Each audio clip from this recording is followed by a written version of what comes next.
আমাদের চারপাশে কত যে বিচিত্র প্রাণী, ছোট বড়, নানা রঙের, নানা স্বভাবের, সত্যি বিশাল এক জগৎ। কিন্তু এই যে এত বৈচিত্র্য, এই বিশাল প্রাণীজগৎকে আমরা বুঝব কিভাবে? এর জন্য একটা গোছানো সিস্টেম দরকার, তাই না?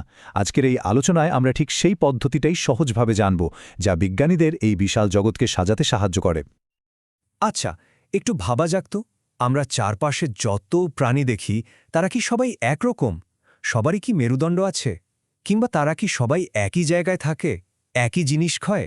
না, একদমই না। আর এই যে এত ভিন্নতা, এটাই কিন্তু প্রাণীজগৎকে এতটা অসাধারণ আর আকর্ষণীয় করে তুলেছে। বিজ্ঞানীরা এ পর্যন্ত ১৩ লক্ষেরও বেশি প্রজাতির প্রাণী খুঁজে পেয়েছেন, ভাবা যায়। আর এই সংখ্যাটা কিন্তু বেড়েই চলেছে। এখন প্রশ্ন হলো, এত প্রাণী সম্পর্কে আলাদা আলাদা করে জানাটা কি সম্ভব? এর কোনো সহজ উপায় কি নেই?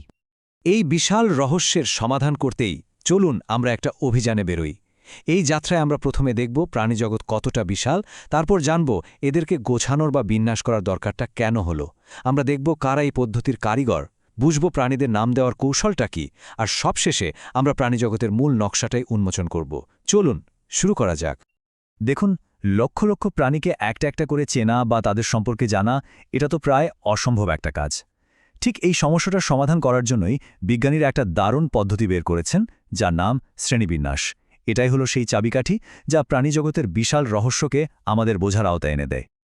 জীববিজ্ঞানের যে শাখাটা এই শ্রেণীবিন্যাস নিয়ে কাজ করে, সেটার নাম হল ট্যাক্সোনমি বা শ্রেণীবিন্যাসবিদ্যা। ব্যাপারটা অনেকটা একটা বিশাল লাইব্রেরি গোছানোর মতো। লাইব্রেরিতে যেমন বিষয় অনুযায়ী বইগুলো আলাদা আলাদা র্যাকে রাখা হয়, ঠিক তেমনি এখানেও প্রাণীদেরকে তাদের মিল, অমিল আর পারস্পরিক সম্পর্কের উপর ভিত্তি করে বিভিন্ন দলে ভাগ করা হয়। এই যে অসাধারণ একটা সিস্টেম, এটা কিন্তু একদিনে তৈরি হয়নি। এর পেছনে আছেন কয়েকজন অসাধারণ বিজ্ঞানী, যারা এই বিশাল প্রাণীজগৎকে একটা শৃঙ্খলার মধ্যে আনার স্বপ্ন দেখেছিলেন। চলুন পরিচয় হয়নি সেই পথিকৃতদের সাথে। এই বিশাল কাজের শুরুটা কিন্তু অনেক আগে, সেই প্রাচীন গ্রিসে। দার্শনিক অ্যারিস্টটেলই প্রথম জীবদের শ্রেণীবিন্যাস করার চেষ্টা করেছিলেন। এর বহু বছর পর জন রে প্রজাতি বা স্পিসিসের ধারণাটাকে আরও পরিষ্কার করেন, কিন্তু আসল বিপ্লবটা ঘটালেন প্রকৃতিবিজ্ঞানী ক্যারোলাস লিনিয়াস। তিনি আধুনিক সিস্টেমটা তৈরি করেন আর একটা বৈপ্লবিক নামকরণ প্রথা চালু করেন। আর এ কারণেই তাকে শ্রেণীবিন্যাসবিদ্যার জনক বলা হয়। তো আমরা এখন জানি এই সিস্টেম কারা বানিয়েছেন। এবার চলুন দেখি এটা ঠিক কিভাবে কাজ করে। এই পদ্ধতির সবচেয়ে জরুরি অংশটাই হল প্রত্যেকটা প্রাণীকে একটা ইউনিক সায়েন্টিফিক আইডেন্টিটি দেওয়া, আর সেটা শুরু হয় তার নাম দিয়ে। লিনিয়াসের চালু করা এই দারুণ পদ্ধতিটার নাম হল দ্বিপদ নামকরণ বা বাইনোমিয়াল নমেনক্লেচার। এই সিস্টেমে প্রত্যেকটা জীবের একটা ইউনিক 2 অংশের বৈজ্ঞানিক নাম থাকে। এই নামগুলো সাধারণত ল্যাটিন ভাষায় হয়, যাতে পৃথিবীর যে কোনো প্রান্তের বিজ্ঞানীরা যখন একটা প্রাণী নিয়ে কথা বলবেন তখন যেন কোনো কনফিউশন তৈরি না হয়, সবাই যেন ঠিক একই প্রাণীটাকে বোঝেন। একটা উদাহরণ দিলেই ব্যাপারটা পরিষ্কার হয়ে যাবে। যেমন আমাদের অর্থাৎ মানুষের বৈজ্ঞানিক নাম হল হোমো স্যাপিয়েন্স। এখানে প্রথম অংশটা মানে হোমো হলো আমাদের গণ বা জেনাস, আর দ্বিতীয় অংশটা স্যাপিয়েন্স হলো আমাদের প্রজাতি বা স্পিসিস। এই দুটো অংশ মিলেই কিন্তু আমাদের স্বতন্ত্র বৈজ্ঞানিক পরিচয়টা তৈরি হয়েছে। এবার চলুন প্রাণীজগতের সবচেয়ে বড় আর প্রথম বিভাজনটা দেখি। পৃথিবীর সমস্ত প্রাণীকে মূলত দুটো বিশাল দলে ভাগ করা হয়। এক, অমেরুদণ্ডী বা ইনভার্টিব্রেট, সোজা কথায় যাদের শিরদাঁড়া বা মেরুদণ্ড নেই। আর 2, মেরুদণ্ডী বা ভার্টিব্রেট, অর্থাৎ যাদের মেরুদণ্ড আছে। আর এই অমেরুদণ্ডী প্রাণীদের মধ্যেই কিন্তু লুকিয়ে আছে সবচেয়ে বেশি বৈচিত্র্য।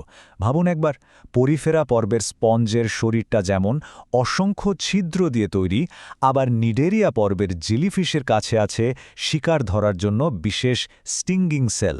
ওদিকে আবার আর্থ্রোপোডা পর্বের পোকামাকড় বা মাকড়সার শরীর শক্ত খোলসে ঢাকা, আর পাগুলো জয়েন্টেড। মানে একই গ্রুপে কত হাজারো রকমের গঠন। বেশ, আমরা এখন পুরো প্রাণী জগতের একটা কমপ্লিট চিত্র দেখার জন্য প্রস্তুত। এই শ্রেণীবিন্যাস পদ্ধতিটা কিভাবে সব প্রাণীকে একটা বিশাল ছকের মধ্যে ফেলে, চলুন এবার সেটাই দেখা যাক। শ্রেণীবিন্যাসের সবচেয়ে উপরের স্তরটা হল জগৎ বা কিংডম। আর পৃথিবীর সমস্ত প্রাণী একটাই জগতের অন্তর্ভুক্ত, যার নাম কিংডম অ্যানিমেলিয়া। এটাকে বলা যেতে পারে পুরো প্রাণী জগতের জন্য একটা বিশাল ছাতা। এই অ্যানিমেলিয়া জগৎকে মূলত 9টা প্রধান পর্বে বা ফাইলামে ভাগ করা হয়েছে।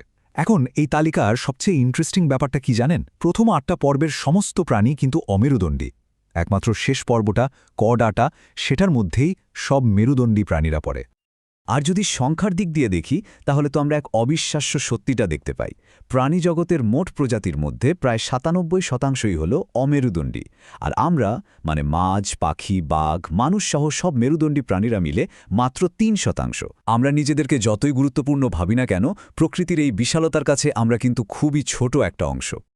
সুতরাং আসল কথাটা হলো, এই শ্রেণীবিন্যাস শুধু প্রাণীদের একটা লম্বা লিস্ট নয়, এটা আসলে একটা মানচিত্রের মতো, এমন এক ম্যাপ যা পৃথিবীতে জীবনের বিবর্তনের গল্পটা আমাদের সামনে তুলে ধরে।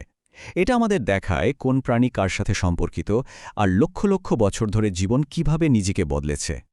আমরা তো জানলাম যে ১৩ লক্ষেরও বেশি প্রজাতি আবিষ্কৃত হয়েছে, কিন্তু একবার ভাবুন তো, এই পৃথিবীর গভীর সমুদ্রে বা দুর্গম জঙ্গলে আরও কত লক্ষ অজানা প্রজাতি এখনও আমাদের আবিষ্কারের অপেক্ষায় লুকিয়ে আছে।